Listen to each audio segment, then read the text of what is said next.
tərs adam de orada əyləşib, ən tərs karakter. O belə mənim sözümü yerə salmaz. Dedi Allah koşsun. De, baba bak, dayanı bak, oturub arkada. Ən tərs sözüm deyən odur. O 100 manatı görə mən xətrimə dəymədim. Bir kəmə dedi Allah koşsun.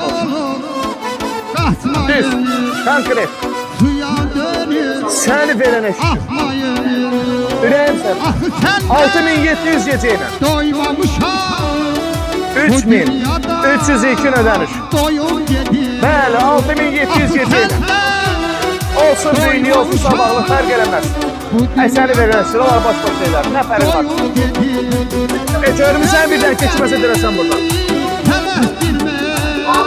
100 manat olsun verəsin, 10 ayda yoxdur. Üstü vermeyeyim be kardeşler, eğlenmeyeyim be. Ay dostum, üstü verme be, dostum, üstü verme be, üstü verme. Başka da çalıp çıkıyor. Kardeşim, güzel kardeş, əsəbləşdirmə məni.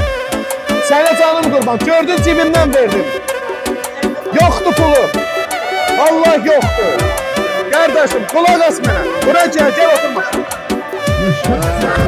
Mənimdir, mən verdim. Mənimdir, mən verdim. Mən verdim. Mən verdim. Mən verdim. Mən verdim. Mən verdim. 6650. Mən verdim. 6000, 5 de mən verdim bak. Mən verdim bak.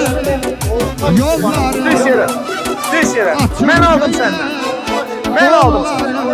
Mənə bir yaxdan pay verirdin, 100 manatı mən cibimdən verdim sana, ama senden 100 manatı örnek eləmişsən. Sen o gözü ola qaçdı, ne dedim?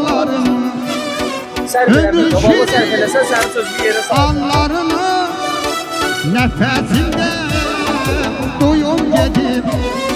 Ömrüm şirin Şun oğlum, Allah eylesin. anlarını Gel ya, nefesinde gel kardeşim. duyum gedir. Allah sənin ömrünü seversin.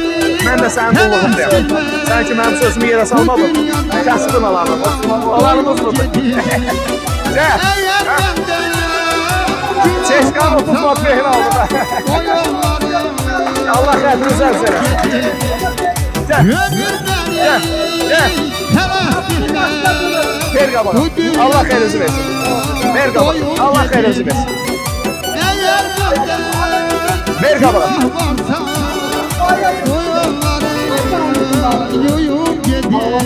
Ver qabağa da. Ver qabağa. Ver qabağa. Ver qabağa.